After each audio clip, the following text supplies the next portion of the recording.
that somehow I would be miraculously saved, like I'm always saved, And so it's going on, and I'm trying to move my eyes to see if somebody can see me, or hopefully the circuit breaker is going to pop or something.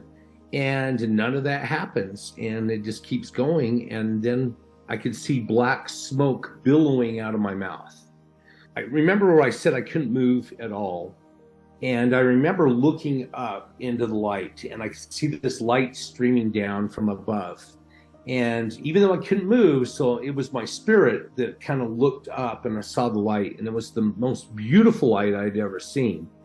It's so hard to describe, but it was like streaming down from the ceiling. And I remember going into the light and traveling. And as far as I could see, and I was the only one there. But I knew where I was going. I'm like, oh my gosh, I'm dead. And I'm so excited. I'm like, I am going to go home to Father. That's what I thought in my head. I'm going home to Father. And I was just filled like a little kid Christmas morning with anticipation. Could not wait. So excited. And then up above me in the white room, I saw this being like way up high, and it kind of came down and stood in front of me. And it was a being of light in the shape of a person. The most beautiful feeling I've ever had came over me, of love and acceptance. Like I was just so complete, so fulfilled. It's so hard to put into words. I mean, I've done a lot of exciting things, fun things in my life, traveled the world, scuba dive with sharks, run into burning buildings when everybody else is running out, skydive, race motorcycles, all these exciting, fun things. And if you take everything and put it together that I've ever done in my life, it's not a millionth of what it feels like to be with God. It was so amazing and just so healing and beautiful. And God shows me my life, like it's flat going in front of my eyes. And I'm seeing all these things that I've done, bad things done to me, good things happening, just the whole thing.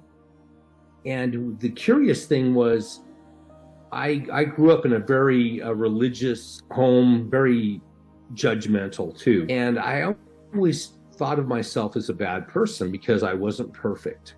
I almost hated myself. Never thought I could be able to go to heaven or be with God because I was such a sinner, I thought. When everything that God showed me, that even bad things that I thought were bad that I'd done, I felt nothing but love and pride from the Lord. Like, did you see what you learned there? Wasn't that beautiful? Like everything was this beautiful lesson for me to learn about me. There was no judgment. And even the bad things other people did to me, God says, do you want to come home with me, or do you want to go back to them? And he did this with his hand. And the floor we were standing on was pure white. And then it starts going foggy and then clear. And then we're standing in the air about 20 feet above my kids in the theater room. So like there's no ceiling. I can see right down onto the kids. And they're playing in the theater room, and they're like making little shadow puppets in the projector beam. And my heart just sunk, and I knew that my kids needed me. And I was like, oh my gosh, like I've got to go back to them. And it was the hardest decision that I had ever had to make. And like, it was so traumatic to come back to the people that I love the most in this world.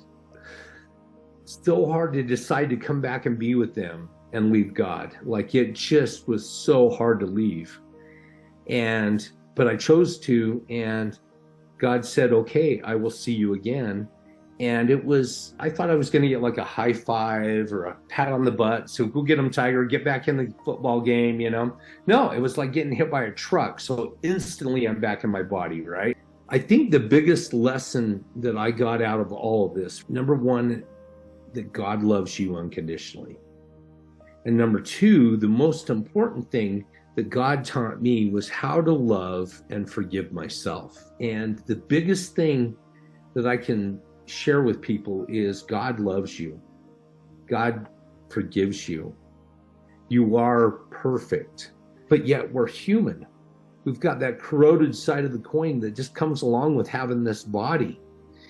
And we have to learn how to love and forgive that side so that we can nurture that light side, that we can separate the light from the darkness.